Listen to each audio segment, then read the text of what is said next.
Hello everyone! Welcome to Goalie the Casino Raptor's 7th year anniversary special!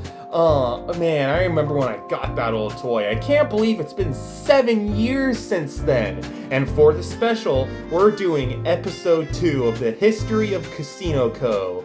Man, I didn't think I was going to be continuing with the series due to how monotonous the editing process was. But yet, here I am. So without a further ado, let's get started with Chapter 2, Not All Deals Succeed.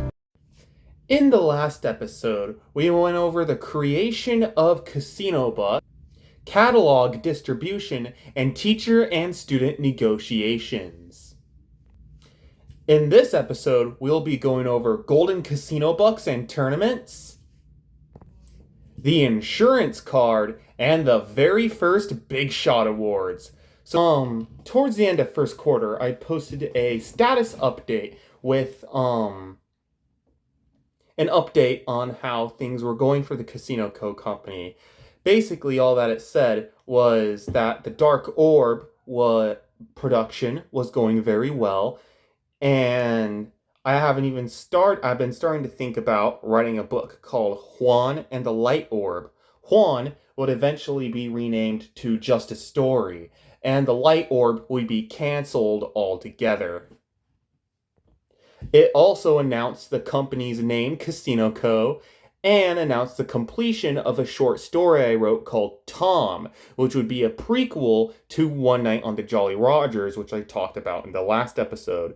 I didn't really like Tom that much because it was lacking this certain quality that that One Night on the Jolly Rogers had to it, and really it felt different from One Night on the Jolly Rogers, and I didn't really like it that much, which is why I didn't publicize the book as much, which is why it was a catalog no, that's not why it was a catalog exclusive. Why I decided to make Tom a catalog exclusive was to draw in more people to the catalog, to get more people to check it out and not just check out the back counter for new stories coming out every week. Status update also announced more ways for people to spend their casino bucks,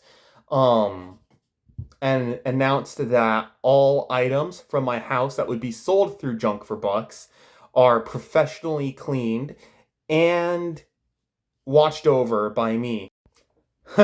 Yeah, right. Now let's talk about the invention of Golden Casino Bucks and the tournaments. During these special weeks I was talking about earlier, during Halloween, Christmas, and Goalie the Casino Raptor's birthday, we would hold things called tournaments. To get into a tournament, you would need the new and improved Golden Casino Buck. That's right. Now we don't just have Casino Bucks, we have Golden Casino Bucks, which, yes, are literally just pieces of Five Nights at Freddy's Monopoly money, but with color. I know, genius idea, right? Golden Casino Bucks were originally worth 31 whole Casino Bucks, which, if you take into account that each Casino Buck is worth 500, that is a lot of Casino Bucks just for one Golden Casino Buck, which is why in 8th grade I changed their value to 3 Casino Bucks, which is 1,500 Casino Bucks. Anyways, the main reason you'd collect a Golden Casino Buck is as a ticket in order to get into tournaments. Now, what a tournament is it's a list of questions based off of the books and comics I've written. And if you have a thorough eye and remember things, you can answer the questions on the quiz that you'd get. And depending on the number of questions you got right would determine the prize that you got. Now, tournaments, you'd get special ultra rare books that I wrote back in 3rd grade, 4th grade, and 5th grade in my spare time, such as the Ethan S. Boss Battle, The Project, and also some remasters of my old classics, like the Fat Pizza Guy Reborn, the Candy Cane Reborn, and, there was another one I was thinking about. I forgot about it. The Godzilla Tales Reborn. There you go. That's another book I wrote. But there were 3 leagues for the tournaments: Prey, Hunter, and Killer. If you got Prey, you got nothing as your prize. If you got Hunter, I think you got like a stack of casino bucks as your prize. And if you got Killer, you got like something ridiculous like 10 stacks of casino bucks and and of course the mystery, not the mystery book, but the rare, ultra rare book that you could only get from tournament. During Goldie the Casino Raptor's birthday, instead of one tournament, we would have 3 tournaments. And if you got Killer League in all the previous 2 tournaments that week, you'd get to participate in the Royal Tournament at the end of the week, which had an ultra rare prize for you to get that was rarer than the previous 2 books that you could collect. The Royal Tournament had more questions than the other one, and also had another league entirely called the Big Shot League, where you would get the ultra rare book. Yeah, and otherwise all the prizes were basically the same before the Big Shot league. So that was what tournaments and Golden Casino books are. Now, let's talk about the insurance card.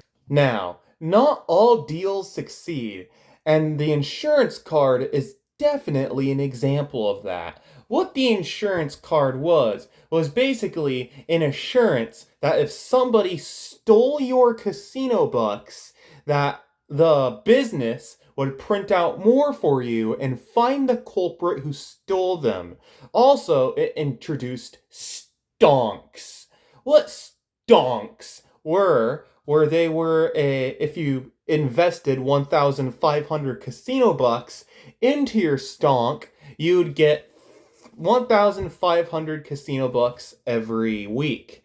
And not 1,500. I think it's more like 2 casino bucks every week. I don't know, you have to pay to start the stonk. That's all that I know. But an amount of casino bucks would get put in there every week. And you could buy another stonk too to increase the amount of casino bucks that get put in your stock per week. Also, what the insurance card would do would make it so that I would hold on to your casino bucks for you. And whenever you wanted to buy something, you could just tell me to take it out of your deposit, and I would take it out of your stonk.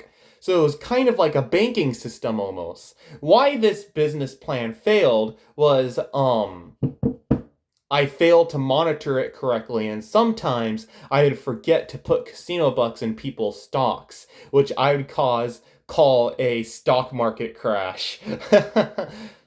Also, when everyone's casino books are all located in one single area, being my computer bag back in 7th grade, it kind of makes it easier for you to steal them. So I had to reprint a lot of casino books. I tried to save the insurance card by introducing something called cross points. Cross points were little printed pieces of paper that had crosses on them, and you could turn them in to level up your insurance card. Your insurance card had different levels that you could use to level it up, and more prizes that you could get whenever you leveled up your insurance card, with the best prizes being the 50% off what are they called? 50% off coupon, and the big stonk, which is a third stonk that increases your casino buck output per week for how many casino bucks you receive. This was actually genuinely a good idea for the stocks, the casino buck holding, and the casino buck guarding that the insurance card introduced. However, I executed it rather poorly, and it showed in the outcome of the deal with very minimal buyers buying it.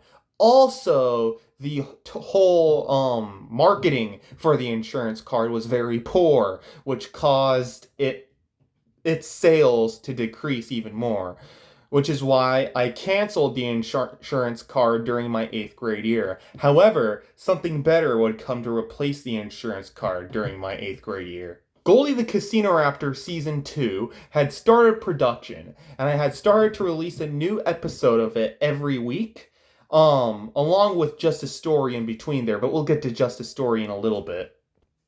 I have started to build now at this point. The comics weren't just one-off gags anymore, and I had started to build continuity with the comics, with episode 3 and episode 4 taking immediate place after each other. The runtime for the comics also started to get much longer, with them being multiple pages long, and an absolute nightmare for my color printer. Two of the most notable episodes from the Goalie the Casino Raptor Season 2 franchise is um Episode 8, Mother Part 1, and Episode 9, Mother Part 2. This is just absolute chaos and destruction, and you get introduced to Goalie the Casino Raptor's mother, the Indominus Rex, who goes on a murderous rampage throughout the island, killing whatever it can see in its path. I remember the production for Goalie the Casino Raptor Season 2 being a little bit more rigorous than Season 1, but not too much, and I had a genuinely good time with the production of Season 2. I enjoyed it. I think I had a lot of the most fun doing Goalie the Casino Raptor Season 2 than any of the other seasons in the Goalie the Casino Raptor franchise. One of my worst deals to date was when I sold the entirety, I think, of season 6 of the Five Nights at Freddy's action figures, which had all the pizzeria simulator animatronics in it, like Orville the Elephant and Pig Patch. I had those for sale on $65 on some website, but they were not selling for some reason, probably because they're $65. So I put them for sale on the catalog, and they sold for 7,500 casino bucks, which, now realizing I should have probably marked that up a lot more, because a suitcase for $6 only has 15 stacks of casino bucks. And if you remember from the last episode, a single stack has 7 casino bucks in it, and each casino buck is worth 500. So yeah, I probably should have sold those for a lot more casino bucks, but the 8th graders at the time, who are now juniors, I think, God, I'm old, but the 8th graders at the time I sold them to were ecstatic about them, and I remember them just being in goofy spots across the classroom all over the place. God, that was a good time. After the success of the Dark Orb, I don't know if it succeeded, but let's just pretend it did. After the success of the Dark Orb, I started production on my next novel, which would be far more ambitious with 3 more chapters, called Just a Story. Just a Story starred a character named Isaac as he went on goofy adventures across the multiverse. This story would be far more ambitious, with many more pages and many more chapters. I remember I had a lot of fun writing this book, but at the same time it took me many hours, with me spending 3 hours per day writing just to get this book done on time. However, the work was worth it, because when I got the book out, I have to say with full assurance that it was one of my best-selling books of all time, and is still one of my most famous books among my friends, which, isn't that famous. But you can go see it on my YouTube channel. It's audiobooked. Sure, the audio quality might not be that good, but it's still there. That would be the last story that I would release for my 7th grade year, as it all came to a stunning close shortly after Goalie the Casino Raptor's birthday.